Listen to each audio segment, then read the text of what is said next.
TV 2020 ekranlarından merhaba sevgili izleyenler. Diyalog Medya Grubu Genel Yayın Yönetmeni Reşat Akar'la birlikte Gündem Özel programında sizlerleyiz. Biraz geciktik, hemen hızlıca konuları aktarayım.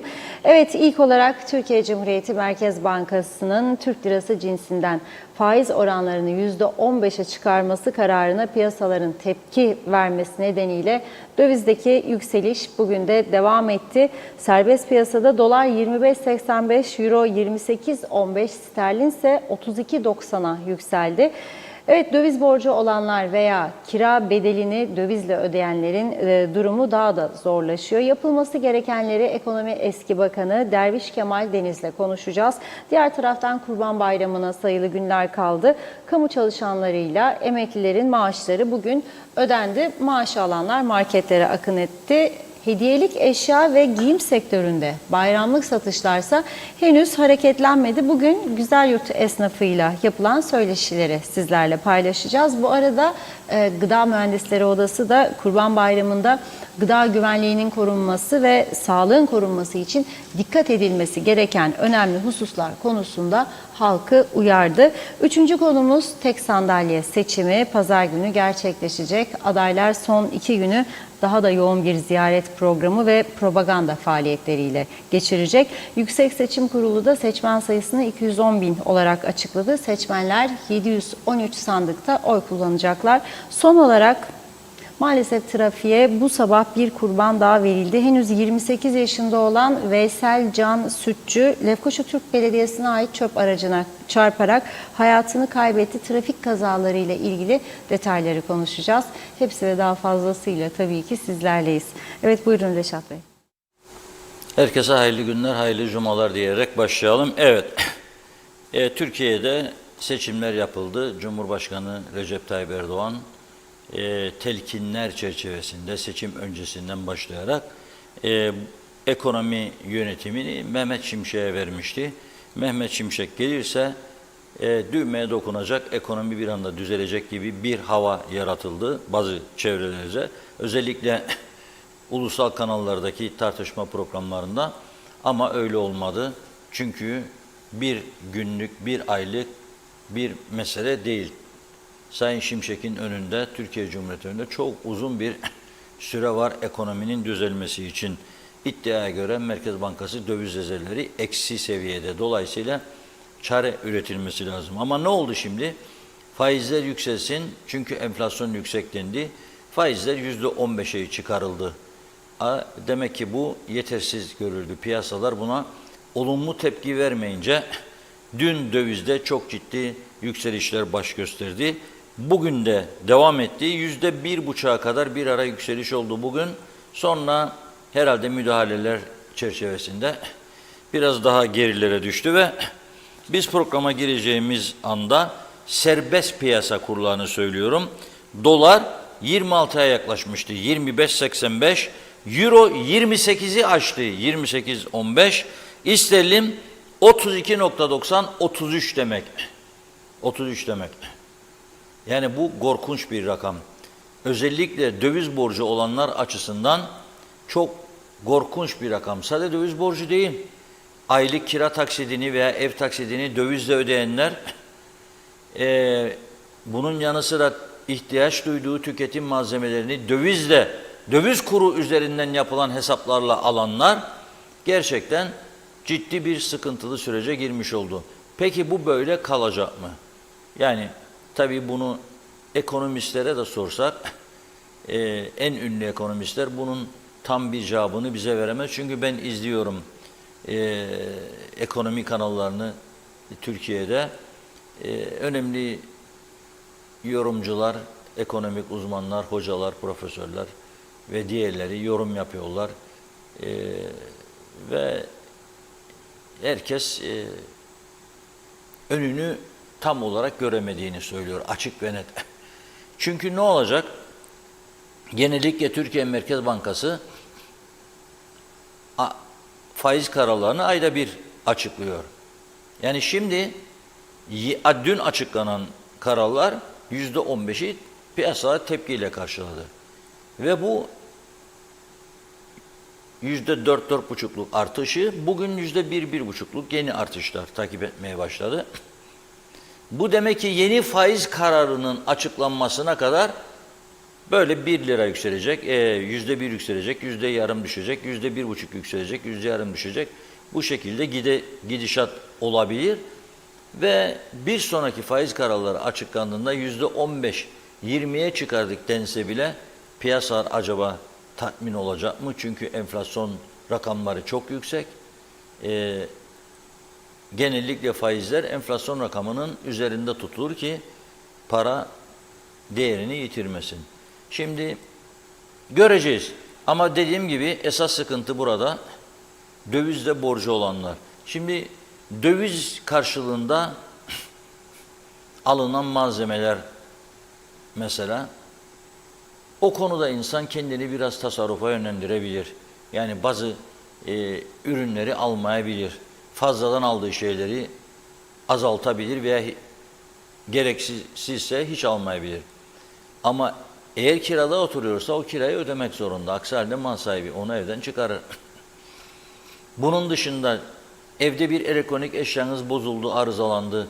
Şimdi yaz geldi, sıcaklar, klima. Ne yapacaksınız? Bu arada elektrik kurumundan da ses çıkmıyor bizim. Dövizdeki bu yükseliş karşısında elektrik kurumunun aylık zararının nereye yükseldiğini şu anda kimse bilmiyor. Ve bu zararın nasıl, ne şekilde karşılandığını da kimse bilmiyor. Türkiye'de seçimden sonra patlak verdiği ekonominin gerçek durumu, yani dövizin olması gerekenin çok altında tutulduğu gerçeği, bizde de pazar günü kral koltuğu sahibini bulduktan sonra herhalde önümüzdeki günlerde ekonominin ne durumda olduğunu daha net görmeye başlayacağız. Yani bazı konularda kendini daha belirgin bir şekilde gösterecek diye düşünüyorum ben şahsen. Yani elektrik kurumunun zarar bilançosu nerede, nedir şu anda? Bu nasıl karşılanıyor? Son derece önemlidir. Çünkü devlet bunu finanse ediyor. O da borçlanmak suretiyle. Devletin iç ve dış borçları ne kadar yükseldi, ne kadar arttı, şu anda ne durumdadır? O da bilinmez bir gerçek. Bunların hepsini önümüzdeki günlerde daha net bir şekilde görme şansımız olacak diye düşünüyorum. Şimdi bu arada arkadaşlarımız da Sayın Derviş Kemal Deniz'le bağlantıyı kuracak. Ekonomi eski bakanı. Ne yapılabilir? Çünkü döviz mağdurlarının dünkü eylemini ben program akışı içerisinde verdiğimizde izledim. Sonra haberlerimizde, haber bültenimizde izledim. Gerçekten onlar adına üzüldüm. Kolay değil. Yani insanlar geçmişte bankalar da öyle yönlendiriyordu. Yani o oyuna gelmiş insanlardan biriyim ben de. Ben çok şükür ödedim borcumun bir kısmı, büyük kısmını ama öyle telkinde bulunmuşlardı bize. Euro alın hiçbir şey olmaz, çok rahat. Türk parası artık güçlendi falan filan diyorlardı. İnsanlar da almış oldu. Ne yapalım, almasaydı diyemeyiz. Çünkü öyle şartlar uzunca bir süre Türk parası değer kaybetmemişti. Şimdi bu insanlar önemli olan, biz ödemek istiyoruz borcumuzu diyorlar. Nasıl ödeyeceklerine dair bir yol haritası belirlemek lazım ve ona göre yürümek lazım. Çünkü ülkenin vatandaşıdırlar ve zaten bir psikolojik bunalım vardır herkeste. Buna bir çözüm üretmek lazım. Nasıl bir çözüm üretilebilir? Bunları konuşacağız.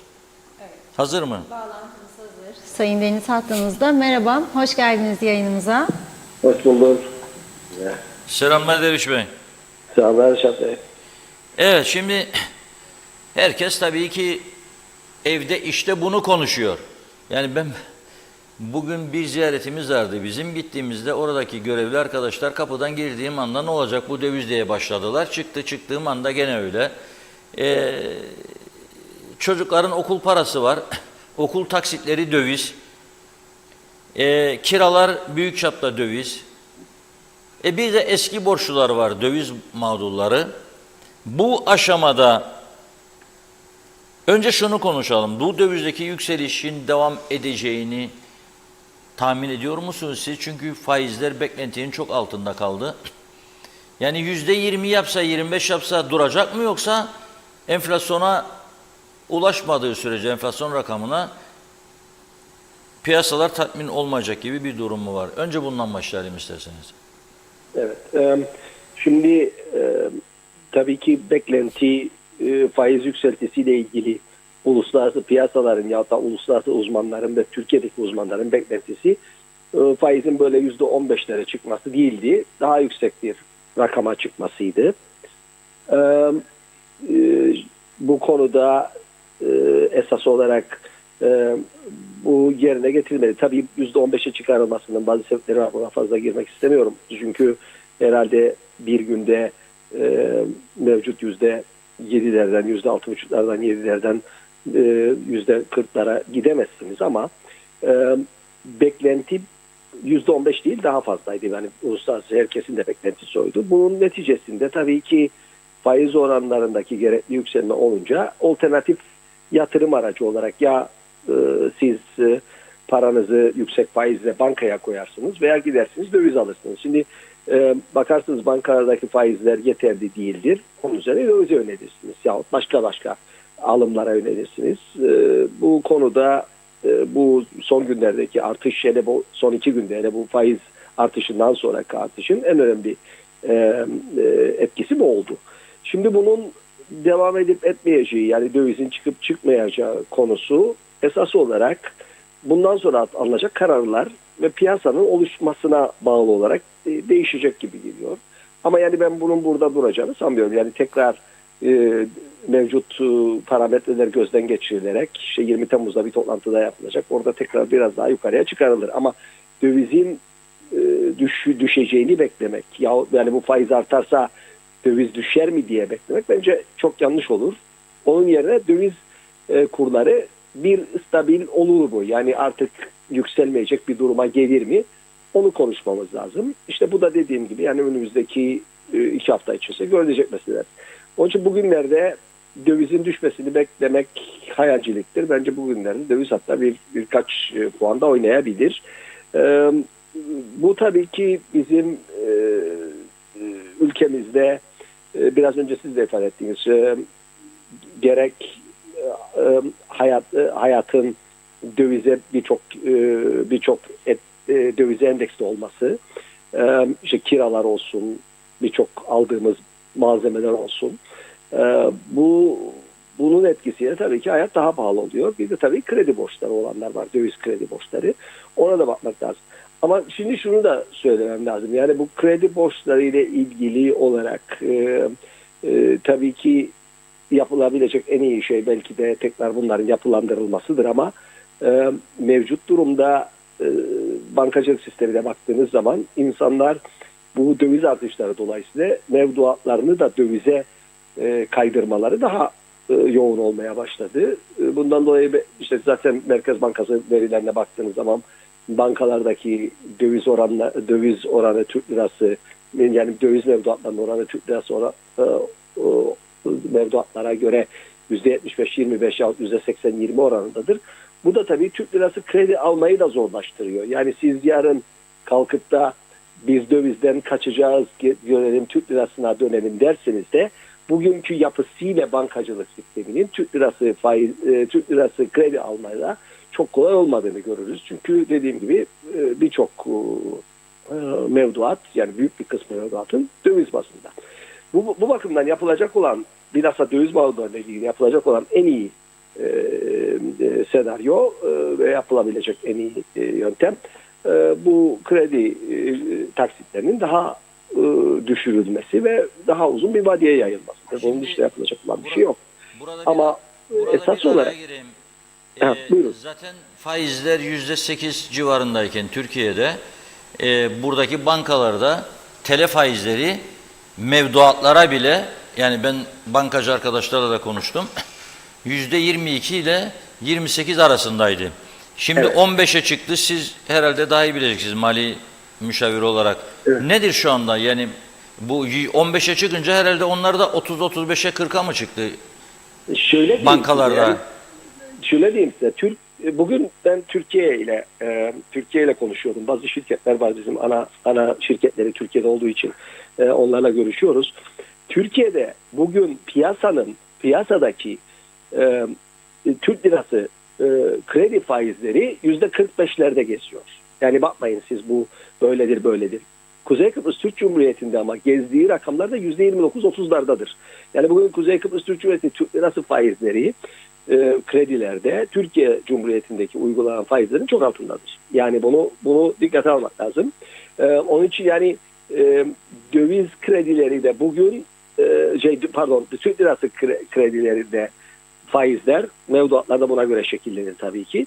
%25 ile 30 civarları arasında geçiyor.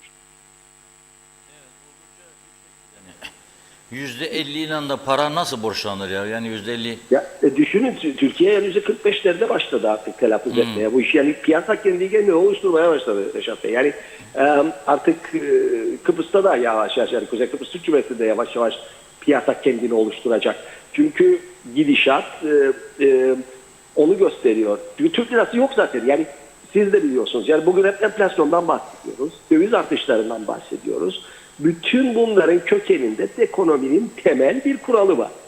Ne kadar arz, ne kadar talep var. Eğer bir şey üzerinde sizin arzınız azsa, mesela Türk lirasında gelmiyorsa, çünkü para hep dövize tutuyor ve siz Türk lirasına ulaşımda zorluk çekiyorsunuz. Otomatikman Türk lirasını elde etmedeki faiz oranları da artıyor buradan dolayı. Şimdi bunun Türk lirasına dönüşün yolu döviz kurlarının artık bir stabilize olmasına bağlıdır. Çünkü insanlar yani dövizden az bir faiz alsalar bile döviz artışlarından dolayı oraya yönleniyorlar. Ama Türk lirasının da bir denge bulması, faizlerin bugün yükselip gelecekte bir normale dönmesinin yolu da önce sizin Türk lirasına olan bu talebin yavaş yavaş azalmasını sağlamaktır. Bunun da azalmasının yolu da faizlerin yükselmesinden geçiyor. Evet, şimdi tabii dövizi nasıl stabil tutacak? Çünkü ekonominin iyiye gitmesi lazım. Yatırımcı gelmesi lazım. Türkiye'ye döviz bolluğu olması lazım. Öyle bir belirti de yok. Evet. Yani Türkiye için şimdi şu anda öyle bir belirti de yok. Ve ben tabii her zaman şu duayı da yaparım. Türkiye bizim çünkü ana vatanımızdır. Türkiye hapşurursa biz burada zatürre oluyoruz. Evet. Şimdi bir de deprem riski var Türkiye'de. Yani İstanbul için işte en fazla 2007 falan diye öngörüyorlardı. Evet. Allah korusun bir de öyle bir olay olduğunu düşünelim. Çok daha ciddi sonuçlar çıkabilir. Biz Kıbrıs'ta geçmişte bankalar krizi yaşadık. Evet. Sonra bundan ders çıkarıldı dendi ve sigorta mevduat fonu diye bir şey oluşturuldu. Evet. Merkez Bankamız bu yönde sağlam mıdır? Yani vatandaşlar kendini güvende hissediyor. Çünkü bizde mevduatların %80'den fazlasının döviz olduğu. Kıbrıslılar açık gözlü diyorlar ama gerçekten açık gözmüşler. Yani Evet. %80'den fazlasını döviz tutuyor. Yani bu konuda sizin değerlendirmeniz nedir?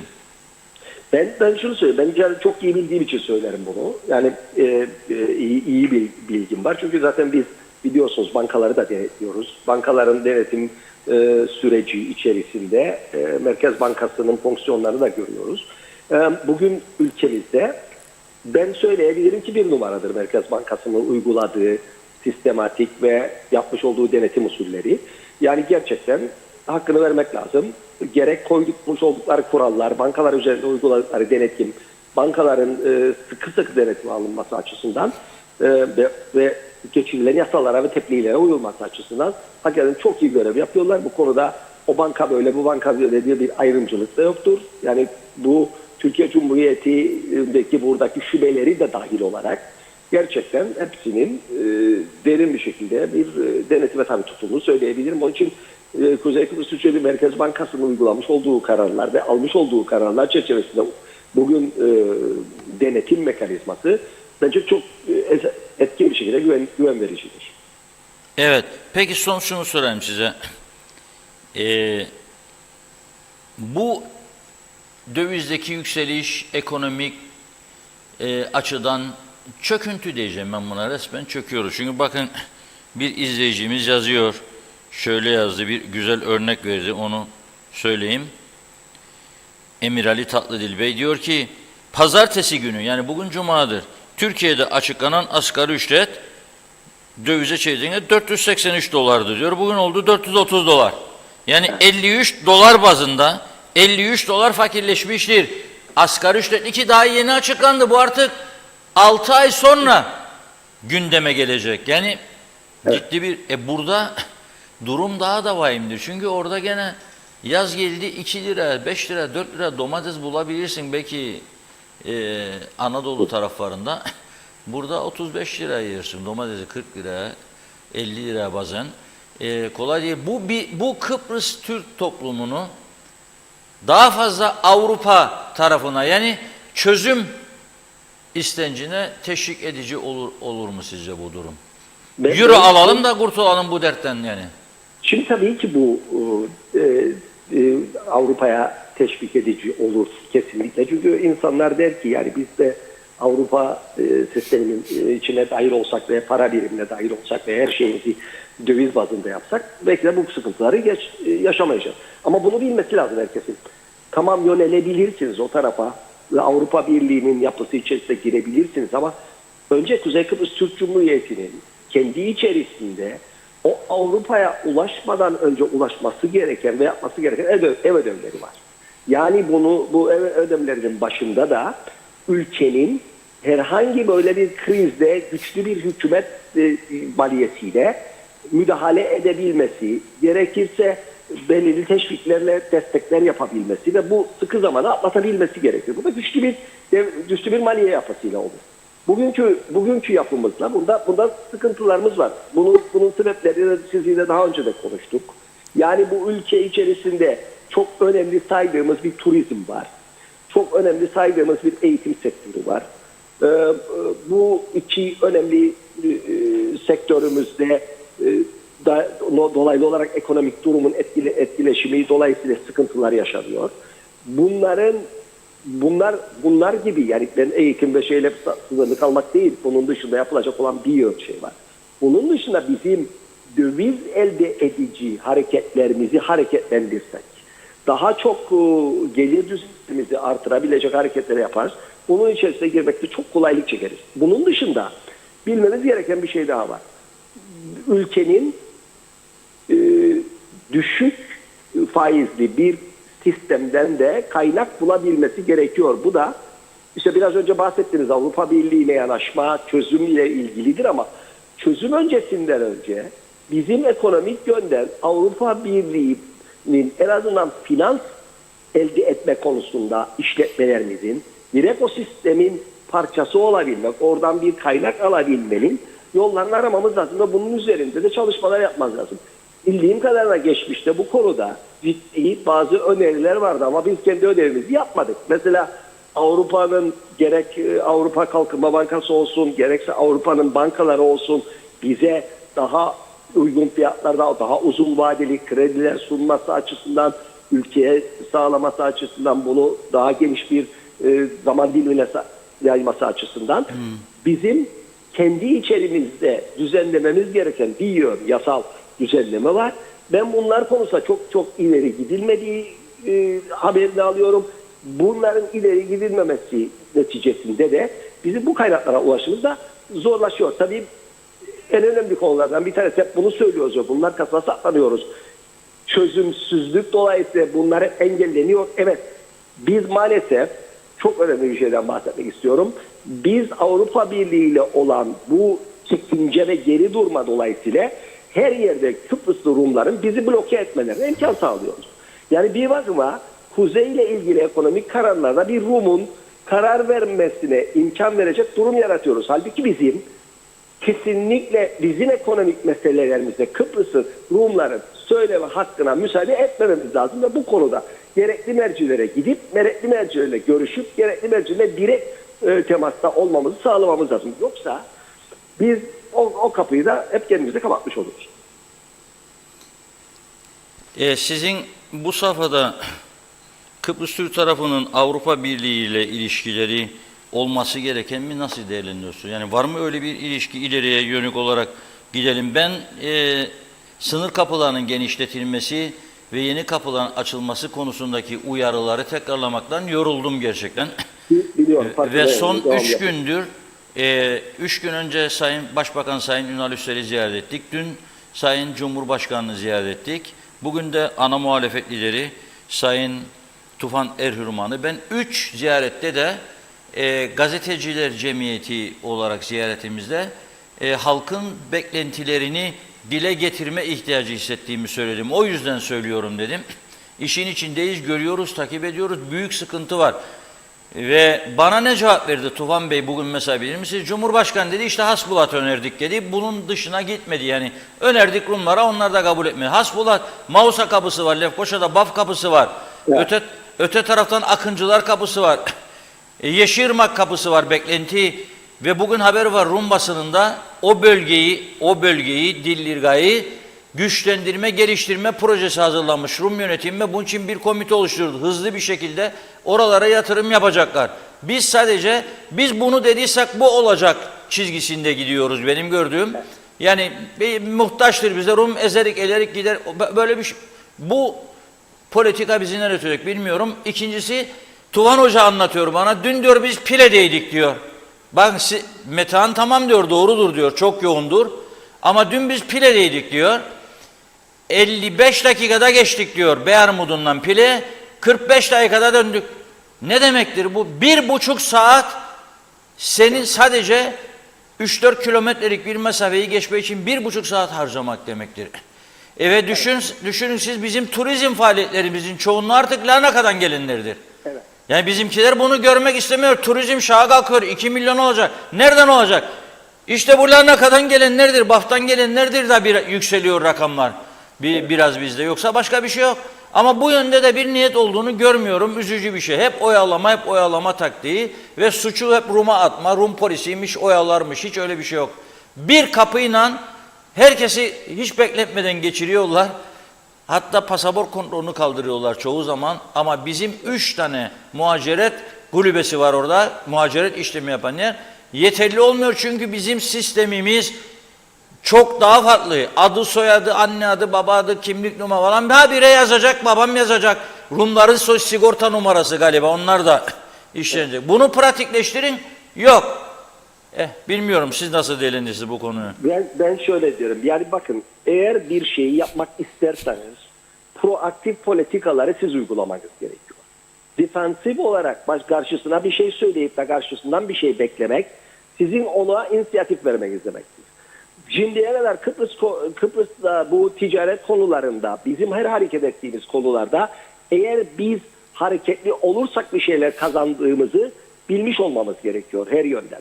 Eğer biz hareket etmezsek ve bırakırız karşı tarafta Kıbrıs Rumların biliyorsunuz siz de bunu defalarca ifade ettiniz.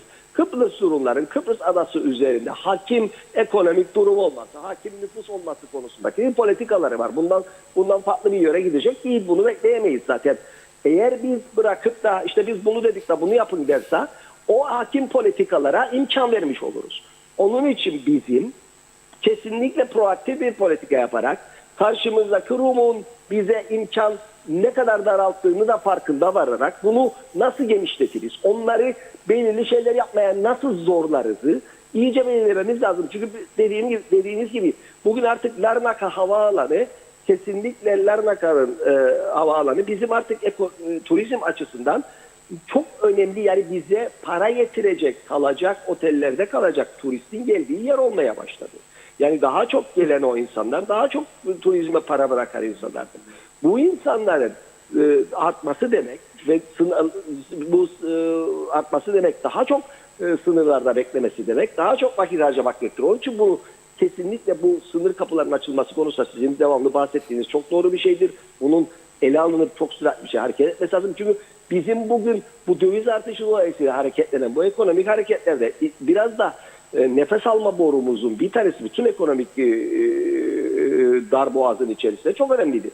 Yani ondan dolayı bizim hükümet olarak proaktif bir şekilde hareket edip bilhassa hem bu sınır kapılarının açılması hem de Avrupa Birliği'nin esasında içinde çeşitli yerlere yapmak konusunda çok ciddi bir şekilde kendimiz ne istediğimizi bilerek ve sonuca varacak şekilde hareketleri çok süratle başlatmamız lazım. Bence burada çok yavaş hareket ediyoruz. Evet. Çok teşekkür ediyoruz Deriş Bey. Yeni önümüzdeki günlerde inşallah yeniden ekonomik gelişmeleri değerlendirme şansı buluruz. Çok sağ olun. Sağ olun. İyi günler. İyi günler. Evet Funda Hanım, başlayabilir miyiz? Başlayalım. Çok çok teşekkür ediyoruz her zamanki gibi yoğun ilginize. Evet, Erol Topçu hayırlı yayınlar diliyor. Mehmet Uluçaylı da hayırlı cumalar, kolay gelsin demiş. Döner Küçük de, Kemal Osman Ceyhanlı da ve diyor ki her gelen gün geçen günü aratıyor. Durumlar hiç iç açıcı değil. Sayar Aker, zavallılar senaryosu devam ediyor. Oturduğumuz yerde fakirleşiyoruz. Sabırlı hafta sonu dilerim yazmış. Gülsün Karataş hayırlı yayınlar diledi. Hüseyin Boşnak, kazasız belasız bir bayram geçirmenizi dilerim. Londra'dan selamlar.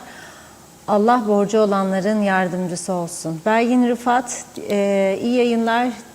TL diyete girmiş, her gün kaybediyor maalesef. Yeni yıla kadar sterlin 50 lira olacakmış diye tahminler var.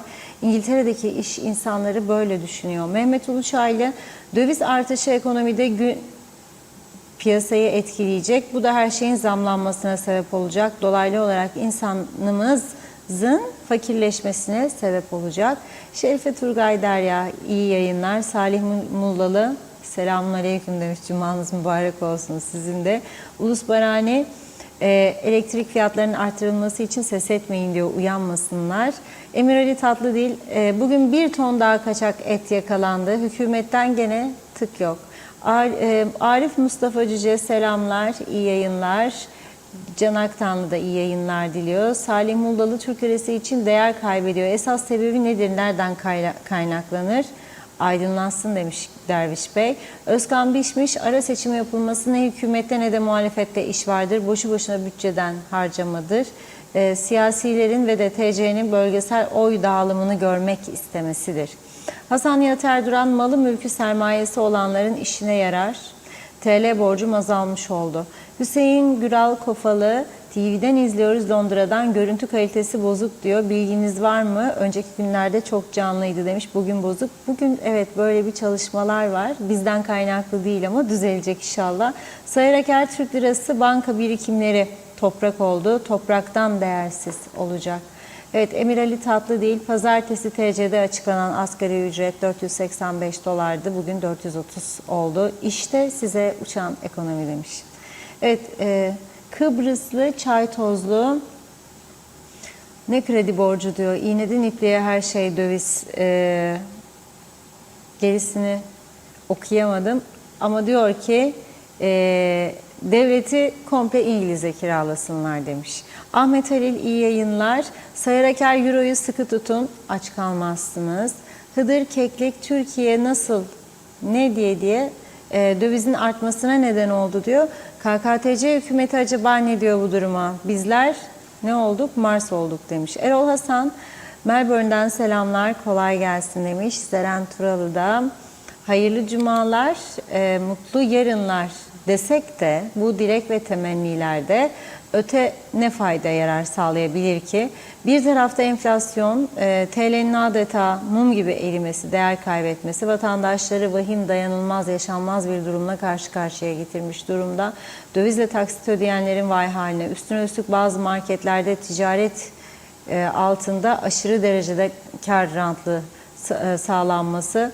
Kuzey Kıbrıs'ta artık diyor dar sabit gelirlilere, sosyal yardım, sigorta emeklilerine, asgari ücrete talim edenlere yaşam hakkı kalmadı gibi. KKTC şimdiki durumu tanımı, bir tarafı ateş, öteki tarafı uçurum. Kısacası iki tarafı kesen bıçakla eş anlamlıdır. Mustafa Şakir Küçük iyi yayınlar dilemiş. Hilmi Budalı, bu kruz gemisi ne zaman gelecek gemi konağına diyor. Hasan Nihat Erduran, enflasyon kadar satın alma gücü korunursa sıkıntı olmaz. Meyhaneler, arabalar, trafik bundandır. Mehmet Uluçaylı, bizim gibi ekonomisi turizme bağlı olan ülkelerde dövizdeki yükseliş turizm gelirimizde düşüşe sebep olacaktır. Bir kişi tatilini 1000 euro ile yaparken şimdi 1000 euronun alacağı miktar 600 euro ile karşılayacak. Bu da beklentileri karşılamayacak demiş. Evet, Hasan Nihat Erduran, ambargolu ekonomiyle olmaz diyor. Ambargosuz olsaydık 3-5 yılda tamammış. Türkiye döviz deposu olurdu diyor. Özel sektör işini bilir, güvenin demiş Hasan Bey. Evet, Fikret İpekçioğlu hepsi yeme içme peşindeler. Necdet Mavigözlü Kuzey Kıbrıs Birleşik Afrika Pakistan Cumhuriyeti'nden iyi yayınlar diliyor ve diyor ki, öyle demeyelim, döviz artışları daha da çıksın demiş ki Afrikalı Pakistanlılar gitsinler diyor. Çünkü bu insanların buradan gitmek gibi bir niyeti yok. Aksine her geçen gün nüfusları daha da artıyor. Bu iş bilmez hükümetin yapamadığını belki bu dövizin artması yapar. Artık buna dua etmeye başladık. Çünkü hükümet görmüyor, duymuyor. Tek umudumuz dövizin artması ve bu insanların buradan gitmeleri demiş. Salih Mullalı ekonomik önlem alabilse Türkiye alırdı. Biz kurumları bir bir batırmaya devam edelim demiş. Ahmet Acı kolay gelsin. Mehmet Uluçaylı ben Long Beach iskelede görüyorum. Rum otobüsleri Karpas, Bafra'ya Rum tarafından turist taşıyorlar. Celal Harun insanlara tepeden bakanlar okumayla adam olduğunu düşünür. Okumayanlara cahil gözüyle bakanlarsa egoist ruh hastası kişilerdir. Yokluktan okuyamamış ama hayatını insan gibi yaşamaya adamış. Saf temiz kişilere cahil denmez, insan denir. Cahillik okumayla bitmez, insan olmayla biter dedi. Bir iki mesaj daha okuyup ara verelim. Hüseyin Koltan, hoş geldiniz ekranlarımıza. Doğru ve gerçek haberin adresi iyi ki varsınız demiş. Evet, Tema Yavaş Londra'dan selamlarını yolladı. Evet, Yücel Barbaros, batan geminin malları demiş. Çağatay Dolunay, KKTC siyaseti ve siyasilerine zerre kadar inancım, güvenim olmadığı için pazar günü oy kullanmayacağım. Verilecek her oy sadece daha fazla yolsuzluğa, sömürüye, siyasilerin kişisel çıkarlarına katkıda bulunacaktır. Kesinlikle beni temsil edemeyecekler. Zaten benim oyuma da ihtiyaçları yoktur. Yağcıları ve yiyicileri diyor sürü halinde mevcuttur demiş. Çağatay Bey, bakıyorum zannediyorum şimdilik tamamladık. Teşekkür ediyoruz. Buyurun. Evet. Tabii döviz yükseliyor. Marketlerde ve birçok yerde etiketler süratle değişiyor. Vatandaş da 2 gün önce aldığı fiyatı bulamayınca tepki gösteriyor. Ama bir de önümüzde bayram var. Yani çarşamba günü. Bu sene bayram heyecanı da erken başladı farkındaysanız. Çünkü Türkiye 9 gün tatil verdi. Yani bugün kamuda hizmetler durdu, nokta kondu. Dolayısıyla borsa tatile girecek, İstanbul borsası. Büyük bir ihtimalle bayram sonuna kadar döviz kurları böyle kalacak. Ama tabii bayram sonrası da var. Kuzey Kıbrıs'ta ise meclis pazartesi günü son birleşimini yapacağı için, yoksa bizde de 9 gün olacaktı tatil. Salı gününden itibaren tatil veriliyor. Yani salı Arife günü resmi tatil olacak. Yarım gün falan gitme yok. Bence bu karar, eskiden ben ya olur mu falan filan diyordum. Şimdi öyle demiyorum. Öyle demiyorum. Yani mesela tapu, araç kayıt, ruhsat dairesi, vergi dairesi, gümrükler, sağlığı zaten sağlık bayramda olsa çalışacak nöbetçi doktorlar falan. Ama onun dışında bu 4 birim çalışsın, diğerleri bir ayda tatile girse hiçbir şey fark etmez. Yani olumsuzluk açısından bir şey olmaz. Hatta iddialıyım, devletin çok güzel kârı olur.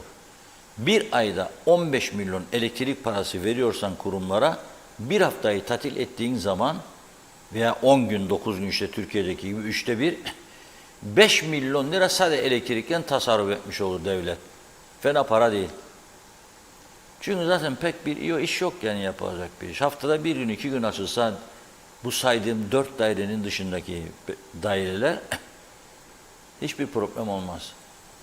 Biz devlet kadrolarını niye şişirdik?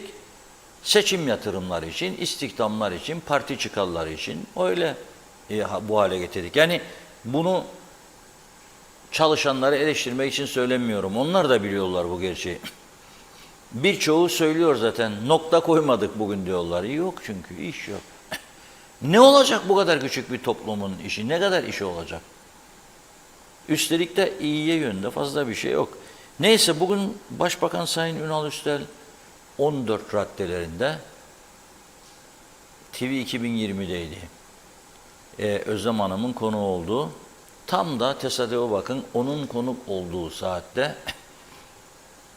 bizim televizyon gene karardı.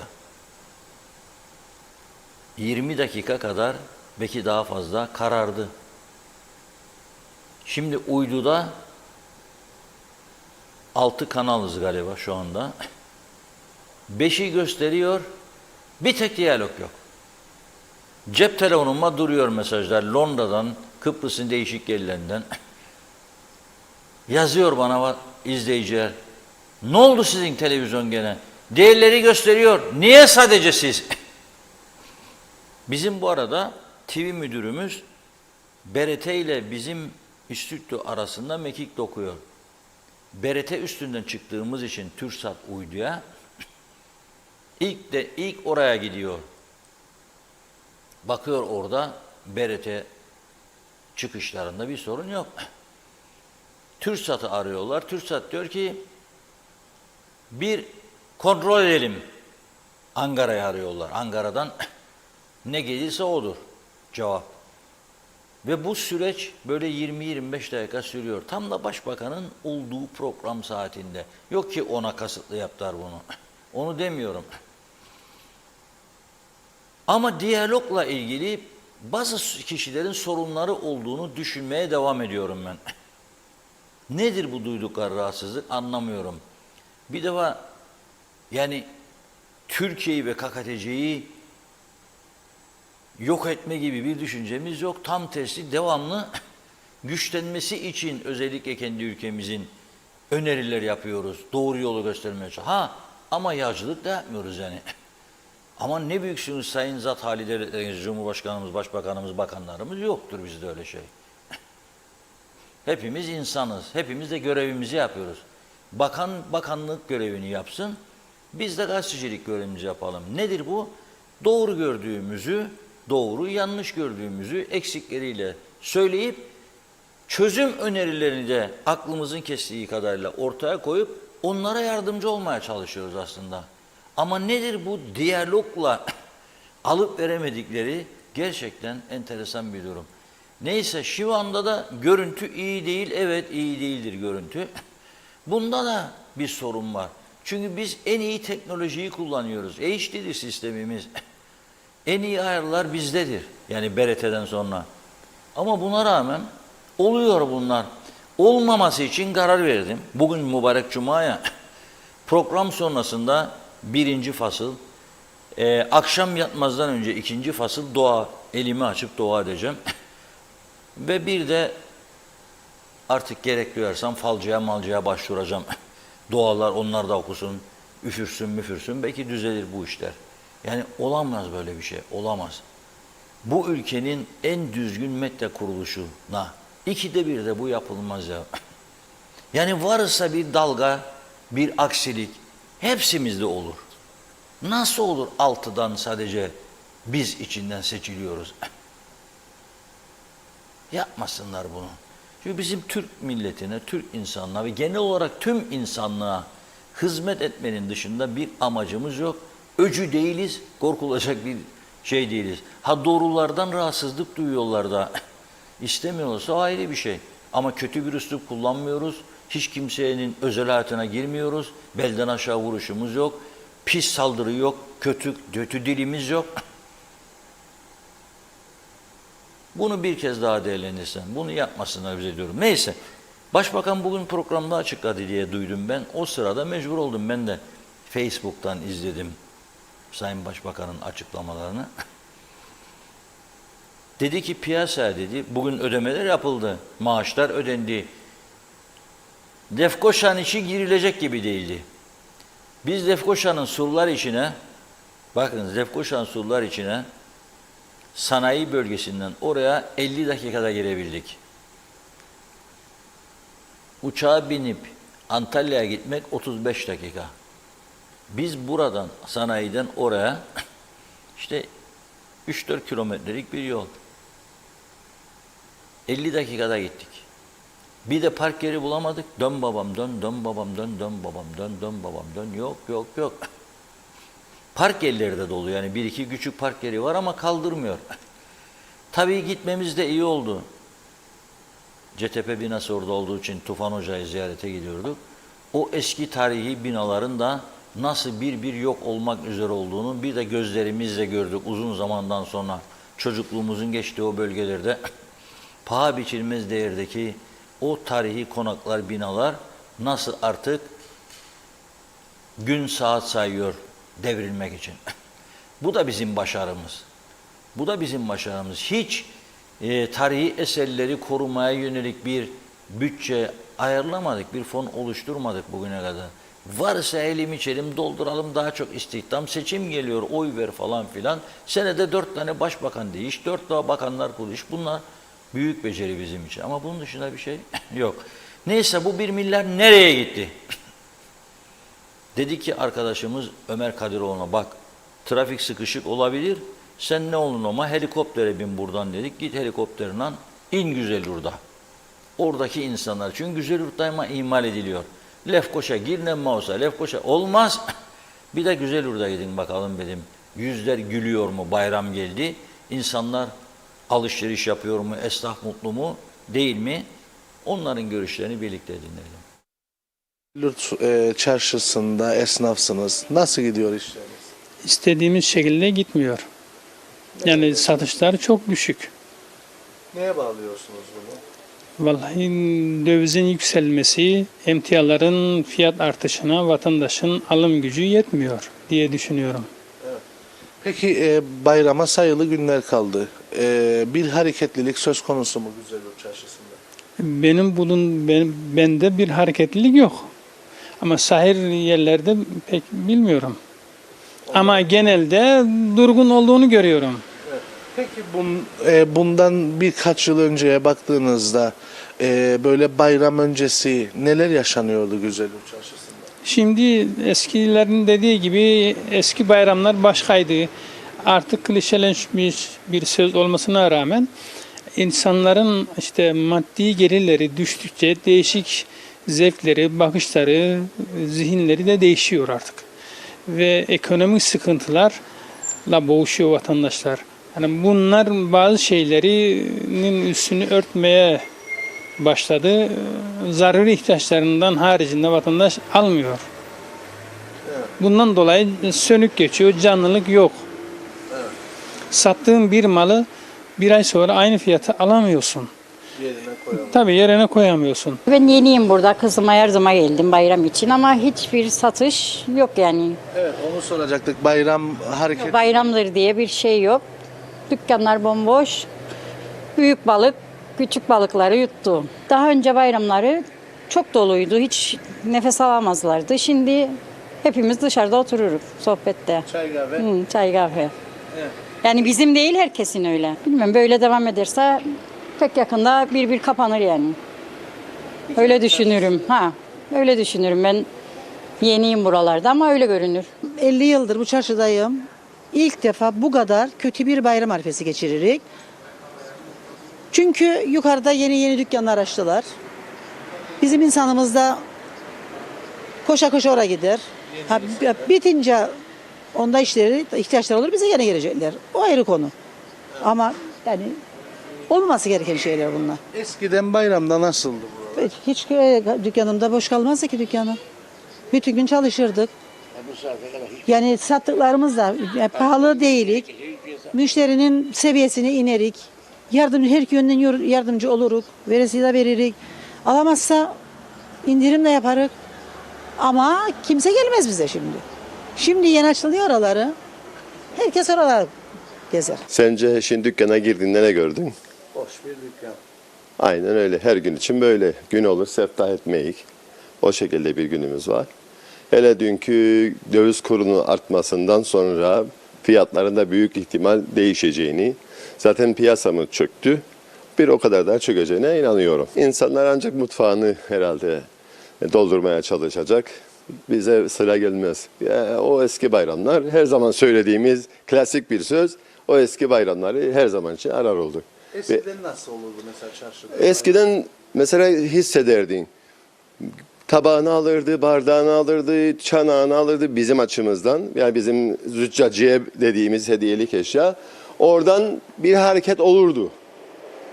Karşımızda giyimciler vardı. Onlarla da bir hareket görürdük. Ama şimdi o hareketler yok. Güzelyurt Çarşısı'nın ilerisi büyük alışveriş merkezlerinin açılmasıyla de zannedersem geriye doğru gideceğiz. Bir zamanlar burası Girne Lefkoşa'dan insanların gelip alışveriş ettiği yerdi. Şimdi tam tersi. Güzelyurt Çarşısı'nda şu anda işler bitti. Sıfır. Neye bağlıyorsunuz bunu? Neye bağlıyoruz? Zaten bizim alışverişimiz vatandaşla değil. Vatandaş aldığı para asgari ücret bilmiyorum. Yetmiyor ayın sonunda. Dolayısıyla vatandaştan iş beklemiyoruz. Ancak öğrenci az bir camiada asker. Öğrenci de gitti şimdi. Bir de yani bu Güzelyurt küçük kasaba olmasına rağmen büyük bir iş sahası, iş alanı açıldı. İş yeri açıldı. Bütün çarşıyı etkiliyor. Yani bu küçük kasabada küçük esnafı kaldıramayacağı bir güçtür. Biz onlarla rekabet de edemeyiz. Mümkün değil. Yani bir darbe de ondan almış olduk. Şimdi öğrenci de gitti. Allah'a sığınıyoruz. Bayramın bir etkisi oldu mu Güzelyurt Çarşısı'nda? Hiçbir etkisi yok. Sıradan bir gün, hatta daha da eksiye düştük. Daha önce nasıldı bayramda buralar? Şimdi öğrenci varken, daha önce bayramı soruyorsanız fena değildi. Çünkü öğrenci buradaydı. Yok, eski mesela birkaç sene önceki Birkaç sene önce tabii ki her geçen sene arar olduk. Her geçen seneyi arar olduk. Yani bir önceki sene şu anki seneye göre çok çok iyi diye karşılıyoruz. Aslında iyi değil.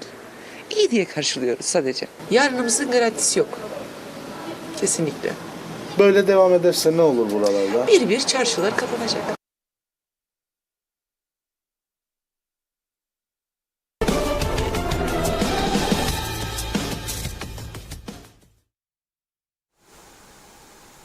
Evet, izledik değil mi? Esnaf memnun değil, Güzelyurt esnafı. Çok şikayetçi. Hiç böyle bir bayram süreci geçirmedik diyorlar. Bunun sebebi işte insanların alım gücünün düşmesidir. Elde edilen parayı ne yapıyor? Ancak da gıdaya harcıyor. Ve evin diğer ihtiyaçlarına, temizlik malzemesidir, şudur budur. Onu harcıyor veya okul parasını denkleştiriyor çocukların. Kolay bir iş değil. Şimdi bayram geliyor ya, tabii ki kurban hali vakti yerinde olanlar kurban kesiyor. Bugün Gıda Mühendisleri Odası'nın önemli bir açıklaması oldu. Ben bu açıklamaya dikkat çekmek istiyorum. Diyor ki, Kurban Bayramı nedeniyle hayvan seçiminde dikkatli olunuz diyor. Birçok hastalık diyor insanlara hayvanlar yoluyla geçer diyor. Dolayısıyla kurban nedeniyle meydana gelen hayvan hareketleri ve kesimler sebebiyle büyük riskler ortaya çıkabilir. Kontrollü koşullar altında sağlıklı hayvanlar seçilerek kesimler yapılmalıdır diyorlar. Kurbanlık olarak satın alınacak hayvanın veteriner hekim tarafından kontrol edilmesi büyük önem arz ediyor diyorlar. Seçilecek, kurbanlık olarak seçilecek büyükbaş hayvan 2 yaşını, küçükbaş da 1 yaşını doldurmuş olmalıdır diyor. Sağlıklı bir hayvan besi durumu açısından gövdenin her yönden dolgun olması, but kısımlarının yuvarlak, omuzlarının geniş, vücut çıkıntılarının belirsiz, derisinin elastik, bakışlarının canlı olması lazım. Böyle baktığı zaman korkudan insanlar gibi, bazarı var ya, böyle kaşlarını çatar bakar. Hayvanın da bakacaksınız gözlerine, canlı duruyor mu durmuyor mu? Göz, burun, ağız gibi kısımlarda ya da meme bölgesinde anormal akıntılar olmamalı. Bacak ve ayaklarda topallık bulunmamalı diyor. Acaba yediklerimizde, şimdi kurbanlığı bırak, normal düzende bunların hangisi var, hangisi yok? Ben nereden bileceğim kasaba gittim mi? Kasaba gittiğimde ver bir okka kıyma, 1 kilo kıyma diyor adam, ya yarım kiloya 200 gram, şimdi azaldı ya. Ya da bizim çocukların canı pirzola çekti, kes bir but parçalaya bir gol. Ben ne bileceğim hayvanın derisinde çıkıntıda var mı yok mu, ayağı kırık mıydı, eli kırık mıydı? Kesiyorlar işte. Rumlar Mausa Derinle tarafından çiçek hastalığı geçmesin diye kendi hayvancılarını 3 kilometre uzakta tuttular. Barikatlar kurdular, yasakladılar yakınlaşmalarını. Bütün hayvancıların araçlarını ilaçladılar. Bizden güneye geçenleri de o bölgelerden araçlarını ilaçladılar. Biz Mausa'dan Lefkoşa'ya gelmesini önleyemedik. Hamiköy'e geldi. Hamiköy'den bakalım başka nerelere gitti veya gitmektedir bilemiyoruz. Bilemiyoruz. Onun için durmayayım. Ve o nedenle de bir de tabii fiyat. Hala da yani euro 28'i aştığı halde hala güneydeki et fiyatları bizden ucuzsa bu işe dikkat etmek lazım. Bugün gene 1 tona yakın et yakalandı, kaçak et. Neden alıyor bu adamlar bu eti? Bizden daha ucuzdur diye alıyorlar. Buna dikkat edilmesi gerekiyor diye düşünüyorum. Ve biz tabii şeyimize bakalım. En başarılı olan yönümüze geçelim. Bugün Yüksek Seçim Kurulu Başkanı Narin Ferdi Şefik Hanım da vatandaşlara size verilen bu hakkı kullanın, sandığa gidin çağrısı yapmış. Zafer kimin olacak? Bu arada biz de pazar gecesi buradan canlı yayınımız olacak. Tabii biz değil. Haber müdürümüz Özlem Hanım görevlendirildi bu konuda. Konuklarıyla birlikte, canlı telefon bağlantılarıyla birlikte sonucu verecek. Neticede bir seçim, bir sandalye olsa da seçimdir. Sizleri aydınlatmak bizim görevimizdir, mecburuz. Çünkü partiler bu işe çok büyük önem verdi. Bir sandalye için kıran kırana yarışlar. Ve daha önce söylediğim gene söylüyorum. Hiç olabilir mi? Olur. İşte ben mesela bakın Ulusal Birlik Partisi ne birçok isimler takıyorlar. Mesela en çok söyledikleri Gombina Partisi. Çünkü neden Gombina Partisi? Birbirlerinin ayağını kaydırmakta çok başarılıdır arkadaşlar. Üst düzeydekiler. Şimdi ben duyuyorum. Yani yerin kulağı var değil, işlerinden duyuyorum. Şimdi hesaplar yapılıyor. Biz olağanüstü kurultaya nasıl götürürük? Erken kurultay lazım işte bu seçimi kaybetsin parti ki Ünal Üster'in ayağını kaydıralım. Kurultaya gidelim. İşte bir başka başkan seçilsin. Yeni hükümet, yeni bilmem ne. Sanki çok şey değişecekmiş gibi. Yani ben görüyorum ki artık burası bir çeşit karanlık bir tünelin içine girmiş durumda. Aynı partinin içindesiniz. Niçin o zaman yani başbakan olmadan da ülkeyi düzlüğe çıkaracak hamleler yapamıyorsunuz da başbakanlık? Ünal Üstel'e zarar vermek için yoğun bir gayretlerin olduğunu UBP'nin kendi içinde de duyuyorum. Ben. Siz de duyuyorsunuz. Herkes duyuyor. Bakalım ne olacak? Bu seçimin sonuçları iktidarın geleceği açısından da önemli. Eğer UBP'nin adayı kazanırsa 3 partili koalisyon 2'ye düşebilir. Arıklı'yı yeniden doğuşu koalisyondan uzaklaştıracaklar. Çünkü UBP 25, DP 3, 28 uzaklaştırma ihtimalleri var diyeyim daha doğrusu. Yok ki uzaklaştıracaklar. Böyle bir kararları yok ama konuşuluyor bu da. Zaten Sayın Arıklı da rahatsız bu dışarıda yapılan konuşmalardan benim bildiğim.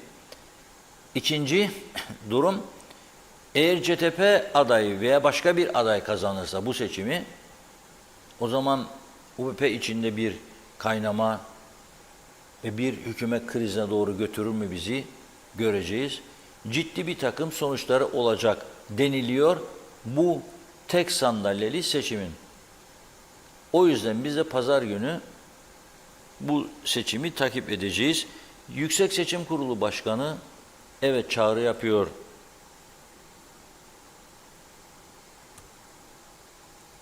Sandığa gidin diye, oyunuzu kullanın, vatandaşlık hakkı dedi ama bu halk yoruldu.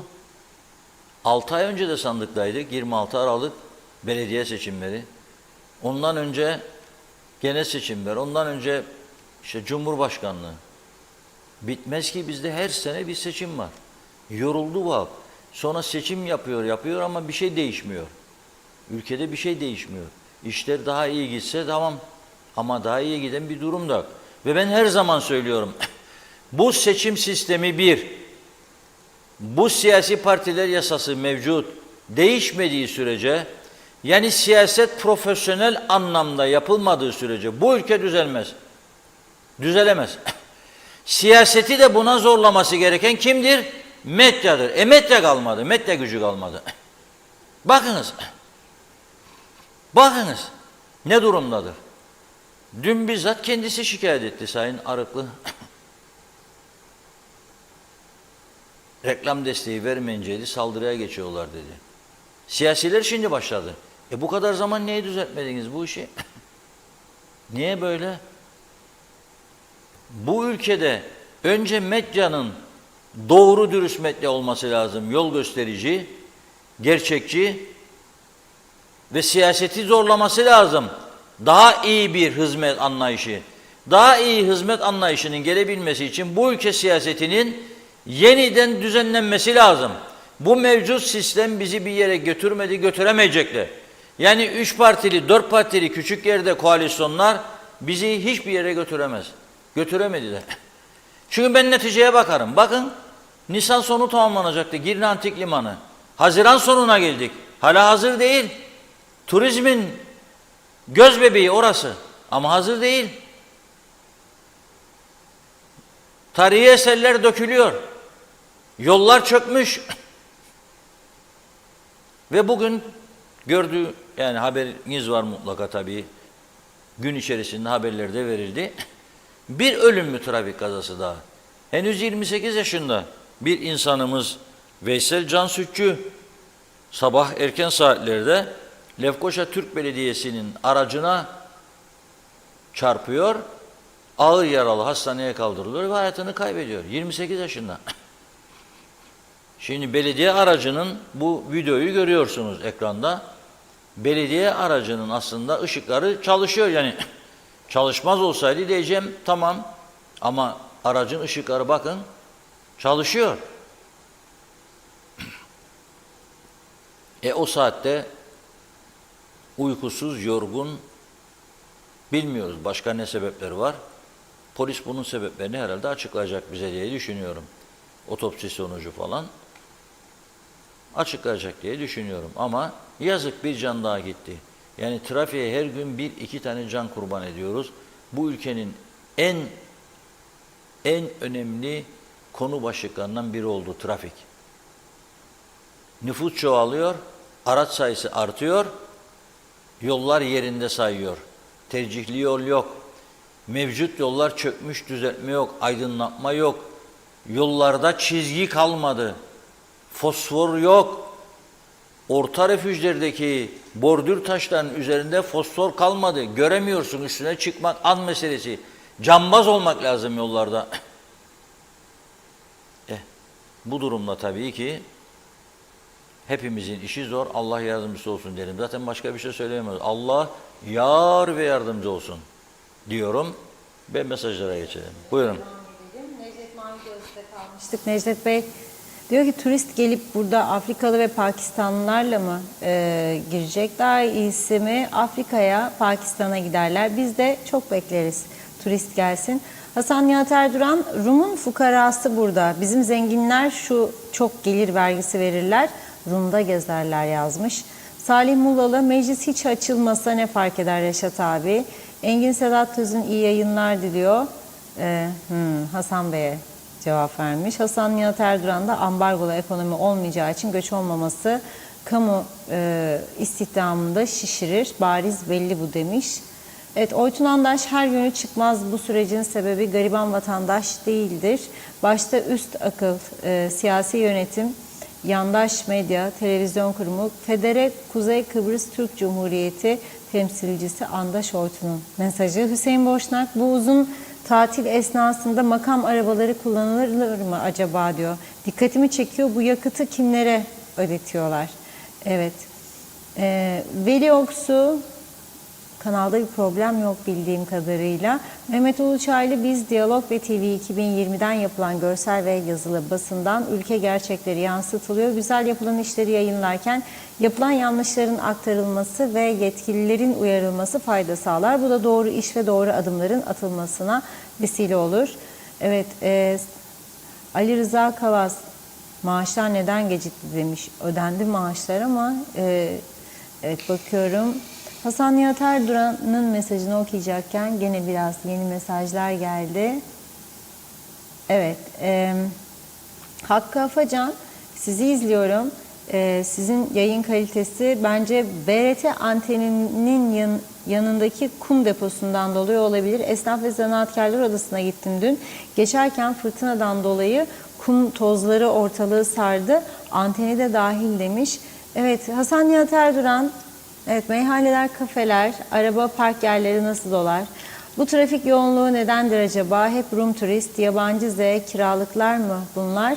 Evet, Özkan Bişmiş, bu sene kurbanlar diyor 2 ayakta olacak. Mehmet Uluçaylı, arada sırada neleri, et çeşitlerini yayınlayın ki hiç olmadı neyin ne olduğunu unutmayalım. Necdet Mavi Gözlü, pazar günü diyor bu hükümetin yapacağı seçimi izlememek için hiçbir şey izlemeyeceğim, oy vermeye de gitmeyeceğim demiş. Kim kazanırsa kazansın, beni hiç ilgilendirmiyor. Ha 49 milletvekili, ha 50, al birini vur ötekine. Mehmet Uluçaylı, Mausa'dan iskeleye kadar ana yol kenarları dev gibi reklam tabelalarıyla dolu. Bu da yetmezmiş gibi Mausa girişinde yüksek bir apartmanda düz duvarına da dev ekran kurularak canlı reklam yapılmakta. Bu da kazalara vesile olabilir. Biraz daha dikkatli olalım. Giden hayatlar geri gelmiyor. Her şey para değildir demiş. Şirin Bey, beton döküldü Girne Limanı, çok acı, çok. Hangi mimar buna karar veriyor? Profesyonel, işini bilen, liyakatli biri karar vermiş sanırım yazdı. Turgay Gezen, tüm ülkeyi etkileyen ekonomik kriz ve Türk lirasının hızla değer kaybetmesi haliyle Güzelyurt bölgesini de etkiledi. Bunun dışında Güzelyurt'ta hareketlilik üniversitenin de bu bölgede olması sebebiyle terminal bölgesinde toplanmıştır. Son olarak açılan AVM kıyafet satışlarında da çarşı içinden alıp buraya taşıyacaktır. Bana göre Güzelyurt Çarşı Merkezi'nin tekrar eski canlılığına kavuşması için araç trafiğine kapatılması gerekmektedir diyor. Hasan Nihat Erduran, reklamların çoğu gayri yasaldır. Ana yollarda 40 ayak içeride olmalı. Belediyeler para alır bunlardan. Çok yanlış. Hasan Yalınca, nerede hayır var da yollarda olacak diyor. Aytaç Bey, iyi yayınlar dilemiş. Ali Selvi Güvercin'de. Evet, bakıyorum. Salih Muğla'da herkes parasını daha dikkatli ve temkinli harcıyor. Zaman çok kötü. Bir tek Kıbrıs'ın kuzeyinde belli bir zümre bu kötü hayat koşullarından etkilenmiyor dedi. Bakıyorum, zannederim tamamladık. Teşekkür ediyoruz. Buyurun.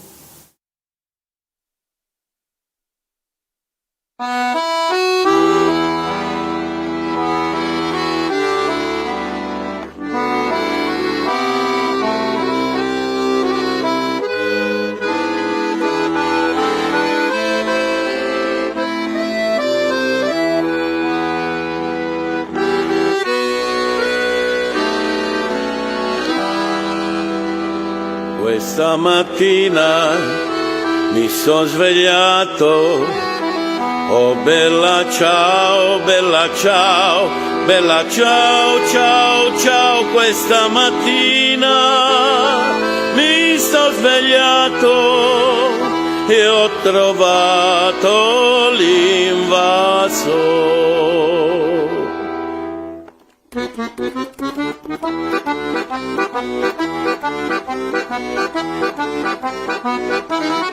Questa mattina mi sono svegliato, oh bella ciao, bella ciao, bella ciao, ciao, ciao. Stamattina mi sono svegliato e ho trovato l'invasore. Oh partigiano, portami via, oh bella ciao, bella ciao, bella ciao, ciao, ciao. Partigiano, portami via, che mi sento di morire. E se io muoio da partigiano, oh bella ciao, bella ciao, bella ciao, ciao, ciao. Se io muoio da partigiano, tu mi devi seppellire.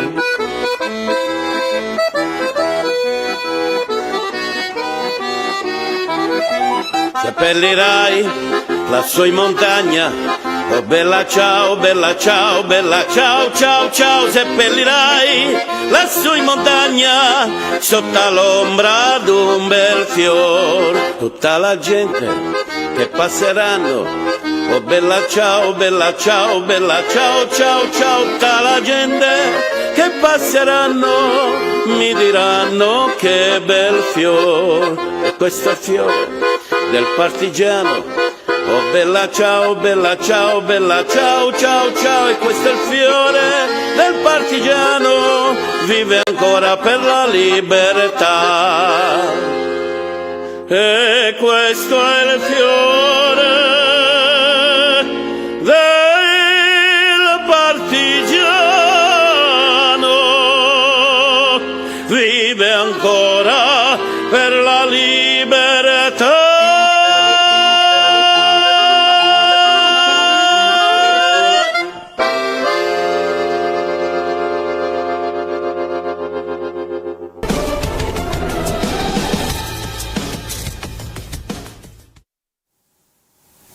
Evet, günün şarkısını da dinledik ve artık veda zamanı geldi. Bugün haftanın son iş günü, Cuma günü. Cumartesi, pazar tatil var. Tabii bu herkes için değil. Bir yeminli çalışanlar var, bir yeminsiz çalışanlar var. Yeminli çalışanlar sınıfına girenler cumartesi, pazar aynen devam. Hafta 7 gündür, 7'yi tamamlamak lazım. Şimdi bayrama giriyoruz biliyorsunuz. Türkiye'de 9 gün tatil verdiği için ne oldu? Bugün devlet ajansında da bir haberi vardı. Türk Hava Yolları'nın en popüler destinasyonu olmuş Kıbrıs yavru vatan. Bayramda en çok sefer Kıbrıs'a. Niçin acaba? Çünkü para var, para.